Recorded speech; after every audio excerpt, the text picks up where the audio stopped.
बिस्मिल्लाहिर्रहमानिर्रहीम। Today's topic of discussion is spirochetes. Spirochetes होते क्या है? हमने जब बैक्टीरिया की क्लासिफिकेशन पढ़ी थी तो हमने कुछ पढ़ा था कि कुछ रॉड शेप होते हैं, कुछ कोकाई होते हैं और कुछ हेलिकल स्पाइरल शेप होते हैं। तो जो हेलिकल स्पाइरल शेप बैक्टीरिया है उनको बोलते हैं स्पायरोकीट्स। और स्पायरोकीट्स असल में ये रॉड शेप भी होते हैं, तो इनको हम स्पाइरल रॉड्स बोलते हैं। इनकी जो सेल वाल होती है, ठीक हो गया, वो काफ़ी ज़्यादा फ्लेक्सिबल होती है और ये थिन वाल्ड होते हैं, ओवरऑल काफ़ी ज़्यादा बारीक होते हैं, जिसकी वजह से इनको माइक्रोस्कोप पे देखना काफ़ी ज़्यादा मुश्किल हो जाता है, उनको कल्चर करना भी काफ़ी ज़्यादा मुश्किल हो जाता है। ठीक हो गया। तो जो स्पायरोकीट्स होते हैं इनकी क्या प्रॉपर्टी होती है? थिन वाल्ड होते हैं, फ्लेक्सिबल होते हैं, स्पाइरल रॉड्स होते हैं। इनके पास एक्सियल फिलामेंट्स होते हैं जिनकी अनड्यूलेशन की वजह से, जिनकी मूवमेंट की वजह से ये फाइनली मोटाइल करते हैं और ये आउटर शीट से नीचे पड़े हुए होते हैं। ठीक हो गया। तो ये एक्सियल फिलामेंट की वजह से काफ़ी ज़्यादा मोटाइल भी होते हैं। अब जो स्पायरोकीट्स होते हैं, स्पायरोकीट्स के अंदर तीन जीनस या तीन जानवर आते हैं, ट्रिपोनिमा, बुरेलिया और लैप्टोस्पायरा आता है। ठीक हो गया। जो ट्रिपोनिमा होता है, ट्रिपोनिमा के अंदर मजीद सब टाइप्स या स्पीशीज आ जाती है, जो इसकी पर्ट्यूनी स्पीशीज है या असल में ट्रिपोनिमा पैलिडम की सब क्लास होती है। पर्ट्यूनी ने बेजल कास्ट करवाना है, जो कैरेटियम है इसने पिंचा कास्ट करवाना है, बड़े अजीब अजीब नाम है, सॉरी पिंटा। और जबकि ट्रिपोनिमा पैलिडम ने साइफिलस करवाना है। जो पिंटा और बेजल, बेजल होता है पर्ट्यूनी की वजह से और पिंटा होता है कैरोटियम की वजह से, इन दोनों को मिला के नॉन विनेरियल ट्रिपोनेमेटोसिस भी बोलते हैं। सिर्फ आपने इनका नाम याद रखना है और कुछ चीज़ें याद नहीं करनी। जो हमारा मेन फोकस होगा ट्रिपोनिमा के अंदर वो साइफिलस होता है। ठीक हो गया। दूसरा जो मेन स्पीशी है वो है बुरीलिया। जो बुरीलिया होती है ये आर्थ्रोपोड से ट्रांसमिट होती है। ठीक हो गया। आर्थ्रोपोड इसको ट्रांसमिट करते होते हैं। अब हम देख लेते हैं इसके बाद कि जो बुरीलिया है, बुरीलिया की कौन कौन सी सब स्पीशीज है। तो एक है बर्गडोरफोरी है, बर्गडोरफोरी, और दूसरा बुरीलिया रिकरेंटिस, बुरीलिया हेम्सी और बुरीलिया मियामोटाई। जो बुरीलिया मियामोटाई, हेम्सी और रिकरेंटिस रिलैप्सिंग फीवर करवाती है, जबकि बर्गडोरफोरी लाइम डिजीज करवाता है। लास्ट है लेप्टोस्पाइरोसिस या लेप्टोस्पाइरा, सॉरी लेप्टोस्पाइरा। लेप्टोस्पाइरा एक बैक्टीरिया का नाम है और जो डिजीज काज करवाएगा लेप्टोस्पाइरोसिस होगा। ठीक हो गया। लेप्टोस्पाइरोसिस होगा। कहते हैं कि जो ट्रिपोनिमा और जो लैप्टोस्पाइरा होते हैं काफ़ी ज़्यादा बारीक होते हैं, बहुत ज़्यादा थिन होते हैं, जिसकी वजह से उनको सिंपल लाइट माइक्रोस्कोप के अंदर देखना बहुत मुश्किल है। तो उनको डार्क फील्ड माइक्रोस्कोपी के अंदर ऑब्जर्व करते हैं। ये हम पढ़ेंगे लेबॉरेटरी डायग्नोसिस के अंदर कि इनको ऑब्जर्व करने के लिए कौन कौन से मेथड्स होते हैं। इनको ऑब्जर्व करने के लिए कौन कौन से मेथड्स होते हैं कि डार्क फील्ड माइक्रोस्कोपी होता है, सिल्वर इम्प्रेगनेशन होती है, इम्यूनोफ्लोरेसेंस होती है। जबकि बुरीलिया, बुरीलिया थोड़े से बड़े होते हैं और थोड़े से मोटे भी होते हैं, तो वो जिम्सा स्टेनिंग या दूसरी स्टेनिंग ले सकते हैं और इनको आप स्टैंडर्ड लाइट माइक्रोस्कोप पे ऑब्जर्व कर सकते हो। लेकिन ये दोनों इतने ज़्यादा बारीक होते हैं कि आप इनको सिर्फ डार्क फील्ड माइक्रोस्कोपी के अंदर ही ऑब्जर्व कर सकते हो। ठीक हो गया। इसके अलावा एक और बात भी है कि जो ये वाला बैक्टीरिया है, जो ट्रिपोनिमा पैलिडम वाला जिसने साइफिलस करवाना है, इसको बैक्टीरियोलॉजिकल मीडियम पे ग्रो नहीं करवा सकते, जबकि बाकी सारों का बैक्टीरियोलॉजिकल मीडियम के ऊपर ग्रो करवा सकते हैं। इन सब के अंदर जो ड्रग ऑफ चॉइस है, ठीक है, वो आपने देखा कि ट्रिपोनिमा पैलिडम और लेप्टोस्पाइरा दोनों के दोनों इतने ज़्यादा बारीक है कि इनको सिंपल लाइट माइक्रोस्कोप में नहीं देख सकते। तो पहली सिमिलैरिटी ये होगी। दूसरी सिमिलैरिटी ये होती है कि इन दोनों को ट्रांसमिट कराने वाले आर्थ्रोपोड्स नहीं होते। तीसरी सिमिलैरिटी ये है कि इन दोनों को ट्रीट करने के लिए जो ड्रग ऑफ चॉइस होगा वो पेनिसिलिन जी है। दोनों के अंदर आप पेनिसिलिन जी इस्तेमाल करोगे, लेकिन इसके अंदर बुरीलिया के अंदर पेनिसिलिन जी इस्तेमाल नहीं करते, बल्कि बुरीलिया बर्गडोरफोरी की वजह से जो लाइम डिजीज होता है इसमें आप डॉक्सीसाइक्लिन यूज करते हैं और अमोक्सीसाइक्लिन यूज करते हैं अर्ली स्टेज के लिए। लेकिन लेट स्टेज के लिए पेनिसिलिन जी आ जाएगी। दोबारा से बता देता हूँ, इसके अर्ली के लिए आप डॉक्सी या अमोक्सिलिन इस्तेमाल करते हैं और इसकी लेट स्टेजेस के लिए पेनिसिलिन जी। जबकि उसमें अर्ली और लेट नहीं होता, उसके लिए आप टेट्रासाइक्लिन ही यूज करते होते हो। ठीक हो गया। तो ये बेसिक था, थोड़ा सा ओवरव्यू दे दिया मैंने। हमारा जो मेन फोकस होगा इस वीडियो का वो होगा साइफिलस होगा। साइफिलस हमारा मेन फोकस है और साइफिलस होता है ट्रिपोनिमा पैलिडम की वजह से। हमने कहा था कि ट्रिपोनिमा पैलिडम को बैक्टीरियोलॉजिकल मीडियम के ऊपर ग्रो नहीं कर सकते, बाकी बुरीलिया और लैप्टोस्पाइरा को ग्रो करवा सकते होते हैं। ठीक हो गया। जो ट्रिपोनिमा है, ट्रिपोनिमास की वजह से साइफिलस होता है और दूसरा नॉन विनेरियल ट्रिपोनिमेटोसिस हो जाते हैं। सिर्फ अभी आपने इनका नाम याद रखना है। जो हमारा मेन फोकस होगा वो साइफिलस होगा। ठीक हो गया। साइफिलस हमारा मेन फोकस है। ओके। तो इनको बैक्टीरियोलॉजिकल मीडियम पे ग्रो नहीं कर सकते, इनकी प्रॉपर कल्चर नहीं कर सकते। डैट इज़ वाई जब हम पढ़ेंगे ना लैब डायग्नोसिस, तो लैब डायग्नोसिस के अंदर हमने कल्चर नहीं लिखा। लैब डायग्नोसिस के अंदर सिर्फ हमने माइक्रोस्कोपी लिखी है और सीरोलॉजिकल टेस्ट लिखे है। सीरोलॉजिकल भी दो तरह के होते हैं, स्पेसिफिक और नॉन स्पेसिफिक। इसके बाद हम दूसरी प्रॉपर्टीज को देख लेते हैं ट्रिपोनिमा पैलिडम के बारे में। जो ट्रिपोनिमा पैलिडम है, कहते हैं कि इसकी ग्रोथ काफ़ी ज़्यादा स्लो होती है टिश्यू के अंदर। जब हम पढ़ेंगे ना प्राइमरी स्टेजेस, सेकेंडरी, टर्शियरी और कॉन्जेनिटल, वाई तो कॉन्जेनिटल तो अलग है, ठीक हो गया। प्राइमरी, सेकेंडरी, टर्शियरी, तो ये हफ्तों तक, महीनों तक एग्जिस्ट करता है। इसकी ग्रोथ काफ़ी ज़्यादा स्लो होती है। जब ग्रोथ स्लो होती है तो आपको जो एंटीबायोटिक ट्रीटमेंट करना है इसके लिए, जो पेनिसिलिन जी होती है, उसको भी ज़्यादा अरसे तक और ज़्यादा इफेक्टिव कंसंट्रेशन पे रहना चाहिए, काफ़ी सारे हफ्तों तक रहना चाहिए, ताकि वो बैक्टीरिया को किल कर सके। और इसकी बेस्ट एग्जांपल यही है कि जो आप पेनिसिलिन जी देते हो, वो बेंजाथिन पेनिसिलिन जी देते हो, वो benzathine penicillin G intramuscular injection के फॉर्म में देते हैं, और वहाँ से ये आहिस्ता आहिस्ता रिलीज होती है। दैट इज़ वाई जो बेंजाथिन पेनिसिलिन होती है वो प्राइमरी और सेकेंडरी साइफिलिस को ट्रीट करने के लिए काफ़ी ज़्यादा इंपॉर्टेंट होती है।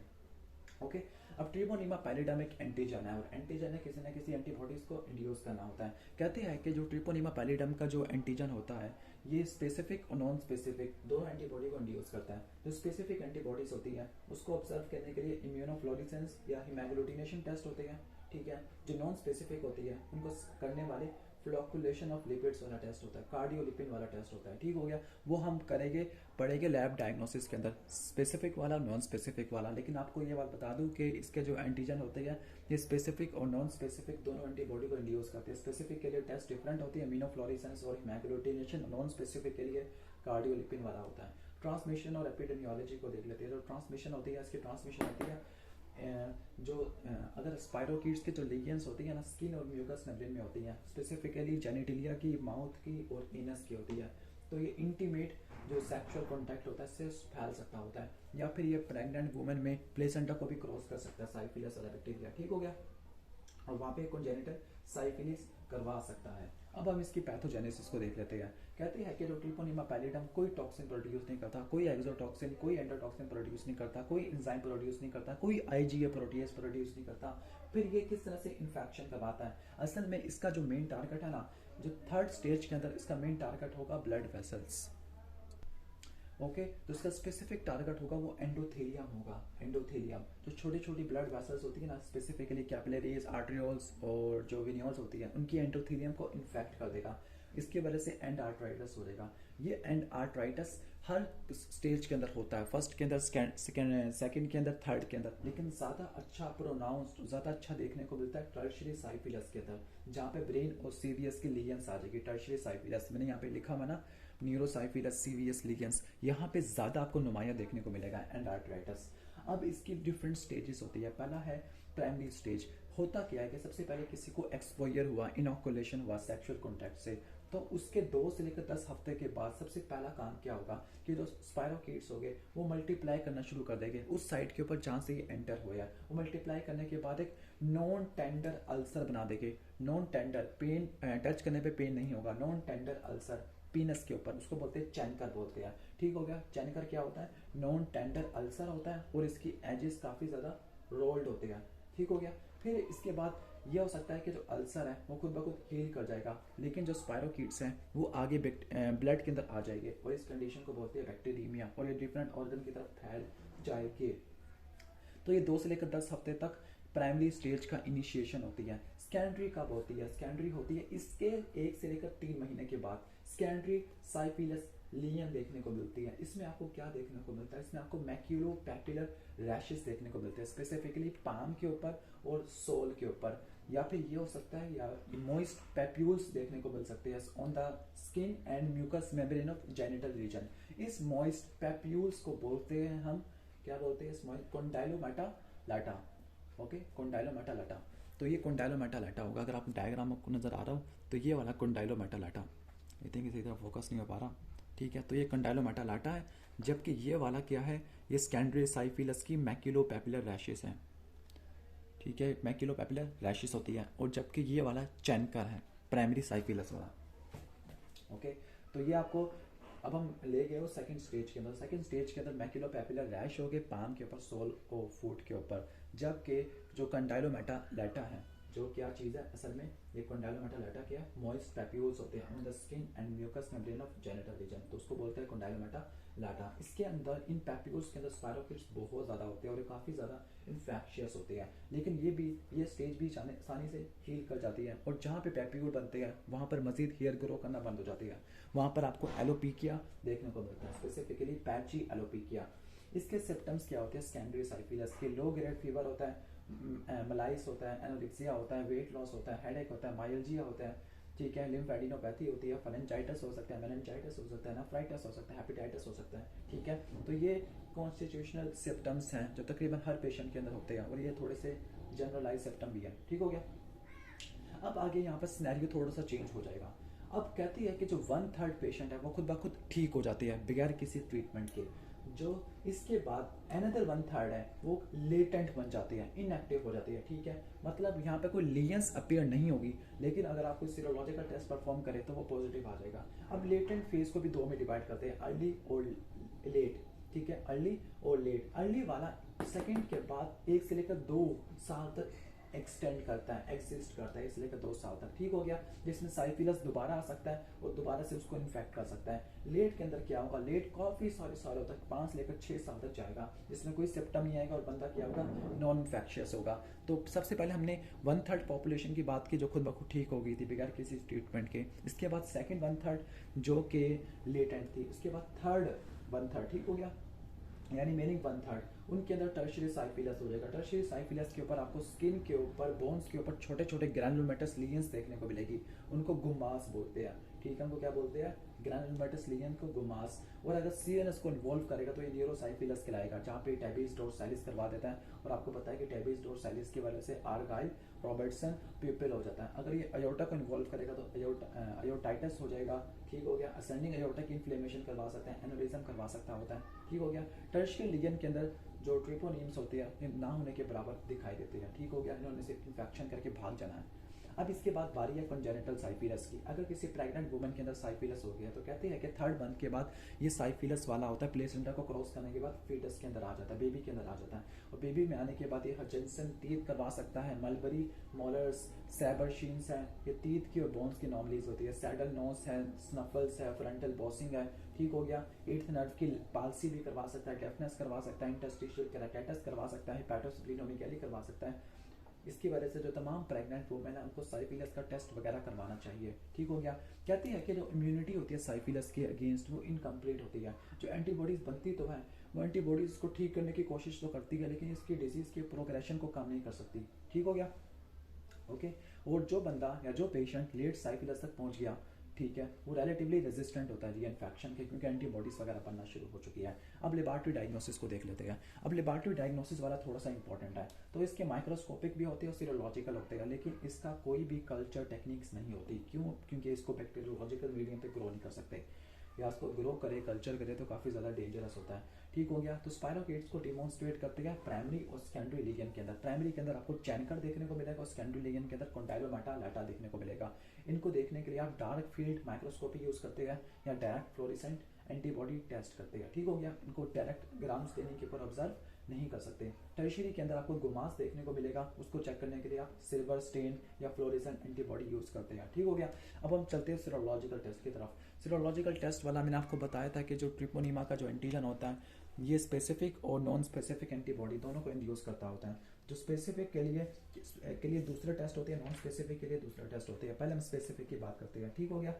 अब ये वाला जो टेस्ट होता है ये ट्रिपोनिमल एंटीजन को इन्वॉल्व करता है और ये बहुत ज़्यादा स्पेसिफिक होता है। इसमें होता क्या है कि इसमें होता ये है कि आप FTA ABS करते हो। FTA का क्या मतलब हुआ? फ्लोरिसेंट ट्रिपोनिमल। फ्लोरिसेंट कोई ना कोई फ्लोरिसेंस प्रोड्यूस करा, ट्रिपोनिमल ट्रिपोनिमा एंटीबॉडी एब्जॉर्ब टेस्ट या हिमैग्लूटिनेशन परफॉर्म करते हैं, ठीक हो गया। हिमैग्लूटिनेशन परफॉर्म करते हैं, ठीक हो गया। तो इन टेस्ट से आप पता चला सकते हो, एंटीबॉडीज को ढूंढते हो। यहाँ पर आपको एंटीजन का पता है, आप इससे एंटीबॉडी के लेवल को देख रहे हो, तो 2 से लेकर 3 हफ्ते के बाद एंटीबॉडी का लेवल ज़्यादा होना शुरू हो जाता है, ठीक हो गया। तो ये टेस्ट आपको पॉजिटिव देखने को मिलते होते हैं, ठीक हो गया, ओके। इसके बाद हम आगे चलते हैं, नॉन स्पेसिफिक की बात करते हैं। नॉन स्पेसिफिक के अंदर जो कार्डियोलिपिन वाला टेस्ट होता है और ये नॉन ट्रिपोनिमल एंटीजन के लिए इस्तेमाल किया जाता है। इसके अंदर होता है क्या? इसमें नॉर्मल मेमेलियन टिश्यू होता है, जैसे बीफ का हार्ट है, हार्ट में मायोकार्डियम है, मायोकार्डियम के अंदर जो स्पेशलाइज्ड फास्फोलिपिड होता है, कार्डियोलिपिन होता है, जो कार्डियोलिपिन होता है वो एंटीबॉडीज़ के साथ रिएक्शन कर जाएगा, जो एंटीबॉडी इसके अंदर बनती है। ठीक हो गया, यानी यहाँ पर एंटीबॉडी का हमें पता है, सॉरी, एंटीबॉडी का पता चलाने के लिए एंटीजन हमने खुद ऐड किया, और वो एंटीजन कौन सा, कार्डियोलिपिन है। ठीक हो गया, जो एंटीबॉडीज़ बनती हैं उनको बोलते हैं IgG IgM, या उनको रिएजेंट एंटीबॉडीज़ भी बोलते हैं। इसके अलावा फ्लोकुलेशन टेस्ट भी है जिसको VDRL टेस्ट बोलते हैं, venereal disease research laboratory test, okay, और रैपिड प्लाज्मा रिएजेंट टेस्ट, ये भी इन एंटीबॉडी को डिटेक्ट कर सकता होता है। ठीक हो गया, एंटीबॉडी को डिटेक्ट कर सकता होता है, बस आपने इसको इतना ही याद करना है। ठीक हो गया। अब लेबॉर्ट्री डायग्नोसिस ऑफ कंजेनिटल साइफिलस ये बहुत इंपॉर्टेंट है। तो कंजेनिटल साइफिलस का लेबॉर्ट्री डायग्नोसिस करवाना है तो उसका मेन क्लिनिकल फाइंडिंग क्या होती है कि जो इन्फेंट है, इन्फेंट के अंदर ज़्यादा एंटीबॉडी का टाइटर देखने को मिलेगा। टाइटर क्या है, एंटीबॉडी का कंसंट्रेशन यूनिट है। ठीक हो गया, हम VDRL टेस्ट परफॉर्म करेंगे मदर के अंदर और फीटस के अंदर, तो मदर के निस्बत फीटस के अंदर ज़्यादा एंटीबॉडी का टाइटर आएगा। ठीक हो गया, ज़्यादा एंटीबॉडी का टाइटर आएगा। ठीक हो गया, तो ये कंजेनिटल साइफिलस की क्या इस्तेमाल होगा, कंजेनिटल साइफिलस का डायग्नोसिस के तौर पर इस्तेमाल होगा। ट्रीटमेंट देख लेते हैं तमाम स्टेजेस में, चाहे वो प्राइमरी या सेकेंडरी या टर्शियरी, उन सब के लिए आप पेनिसिलिन जी इस्तेमाल करते हैं। पेनिसिलिन जी का जो फॉर्म इस्तेमाल करते हैं वो होती है बेंज़ेथिन पेनिसिलिन जी। जो बेंज़ेथिन पेनिसिलिन जी है वो प्राइमरी और सेकेंडरी के लिए मोस्ट इफेक्टिव होती है। ठीक हो गया, और इसको इसलिए यूज़ करते हैं क्योंकि पेनिसिलिन जी को जब इंट्रामस्कुलर फॉर्म में देती है तो आहिस्ता आहिस्ता रिलीज होती है, और रिलीज होने के बाद ये काफ़ी अरसे तक जाके काम कर सकती है। ठीक हो गया, लेकिन बाज़ औक़ात कुछ पेशेंट्स पेनिसिलिन जी से एलर्जिक होते हैं तो आपको डॉक्सीसाइक्लिन इस्तेमाल करनी है। प्राइमरी और सेकेंडरी के लिए तो पेनिसिलिन जी होती है। टर्शियरी साइफिलस के अंदर जिसके अंदर गुमास होते हैं, कार्डियोवैस्कुलर फाइंडिंग्स होती है, उनको भी बेंज़ेथिन पेनिसिलिन जी से ट्रीट कर सकते हो, लेकिन यहाँ पे आपको ज़्यादा डोज चाहिए, 3 इंजेक्शन चाहिए एज कम्पेयर टू प्राइमरी और सेकेंडरी। अगर न्यूरोसाइफिलस हो गया तो न्यूरोसाइफिलस के लिए आप पेनिसिलिन जी इस्तेमाल करोगे, लेकिन वो एक्वस पेनिसिलिन जी होगी। ठीक हो गया, क्योंकि बेंज़ेथिन पेनिसिलिन जी CNS को क्रॉस नहीं कर सकती। ठीक हो गया, CNS को क्रॉस नहीं कर सकती। कभी कभार कुछ ना कुछ रेजिस्टेंस आ जाती है तो फिर आप क्या करते हो, कोई और थोड़ा बहुत यूज़ कर लेते हो, लेकिन रेजिस्टेंस वैसे ना होने के बराबर होती है। अब हम कंजेनिटल की बात कर लेते हैं। तो कंजेनिटल में जो प्रेग्नेंट वुमेन है तो उसको भी पेनिसिलिन से ट्रीट करना है। ठीक हो गया, लेकिन अगर न्यू नीड्स के अंदर टेस्ट पॉजिटिव आ गया, ठीक है, तो उसके लिए आप क्या करोगे, तो न्यू नीड के अंदर सबसे पहले आप देखोगे एंटीबॉडी का टाइटर ज़्यादा हुआ है या नहीं हुआ। अगर एंटीबॉडी का टाइटर ज़्यादा हो गया है तो ठीक है, वो हील कर जाएगा, अगर नहीं करेगा तो फिर वो हील नहीं करेगा। बाज़ औक़ात ऐसा होता है कि जब पेनिसिलिन जी से ट्रीट करते हैं तो जो सेकेंडरी साइफिलस होता है, सेकेंडरी साइफिलस के अंदर कंडाइलोमेटा लाटा होता है जिसके अंदर बहुत सारे स्टेप ये ट्रिपोनीमा पैलिडम होते हैं। अब जो पेनिसिलिन जी इस्तेमाल करते हैं तो ये होता क्या है कि कंडाइलोमेटा लाटा रप्चर हो जाती है, और रप्चर होने की वजह से ट्रिपोनीमा पैलिडम से कुछ एंडोटॉक्सिन लाइक सब्सटेंस रिलीज हो जाता है। उस एंडोटॉक्सिन लाइक सब्सटेंस की वजह से उस पेशेंट के अंदर एनाफिलैक्टिक रिएक्शन आना शुरू हो जाती है, फीवर, चिल्स, माइल्जिया, इनको बोलते हैं चेरिश हर्कसिमर रिएक्शन, चेरिश हर्कसिमर रिएक्शन। ठीक हो गया, तो ये इसकी वजह से आ सकते हैं, पेनिसिलिन की वजह से आ सकते हैं। अगर ऐसा हो गया तो फिर पेनिसिलिन को आपने स्टॉप कर देना। ठीक हो गया, फिर आप डॉक्सीसाइक्लिन इस्तेमाल करेंगे। जो चेरिश हर्कसिमर रिएक्शन है वो दूसरे स्पायरोकीट डिजीज की वजह से भी हो सकता है, जैसे लाइन डिजीज की वजह से, लेप्टोस्पायरोसिस की वजह से, रिलैप्सिंग फीवर की वजह से। ठीक हो गया, कहते हैं कि असल में जो ट्रिपोनीमा पैलिडम से ट्यूमर नेक्रोसिस फैक्टर प्रोड्यूस होना शुरू हो जाता है, वो आगे जाके ये सारे के सारे fever, chills, rigors, myalgia, influenza like symptom करवा देता है। प्रिवेंशन क्या होगी, प्रिवेंशन क्या होगी कि अर्ली डायग्नोसिस करवा देना है, एडिक्वेट ट्रीटमेंट ऑफ कॉन्डम्स वगैरह, सेक्सुअल कॉन्टैक्ट को मिनिमाइज कर देना है। ठीक है, एंटीबायोटिक की एडमिनिस्ट्रेशन कर देनी है। ठीक है, ओके, और इसकी स्क्रीनिंग करनी है FTA-AB से प्रेग्नेंट वुमेन के अंदर। ठीक हो गया, FTA-ABC से। इसके अलावा जो नॉन विनीरियल है, नॉन विनीरियल ट्रैकोनिमा पैलिडम के अलावा दूसरों से होते हैं, जिस तरह जो बेजल होता है ये अफ्रीका के अंदर, यास के अंदर होता है, जबकि जो ये वाला पिंटा होता है किसी ना किसी ट्रॉपिकल कंट्रीज के अंदर, सेंट्रल और साउथ अमेरिका में होता है। इनको भी ट्रीट करने के लिए पेनिसिलिन इस्तेमाल होती है। तो हमारा टॉपिक हो गया साइफिलस वाला। तो उम्मीद है कि वीडियो अच्छी लगी होगी, काफ़ी ज़्यादा रट्टे वाली चीज़ें थी और काफ़ी ज़्यादा कुछ बोरिंग थी, लेकिन अगर आपको वीडियो अच्छी लगी हो तो आपने लाइक करना है और चैनल पे नए हो तो सब्सक्राइब करना है। Thanks for watching this video. अल्लाह हाफिज़।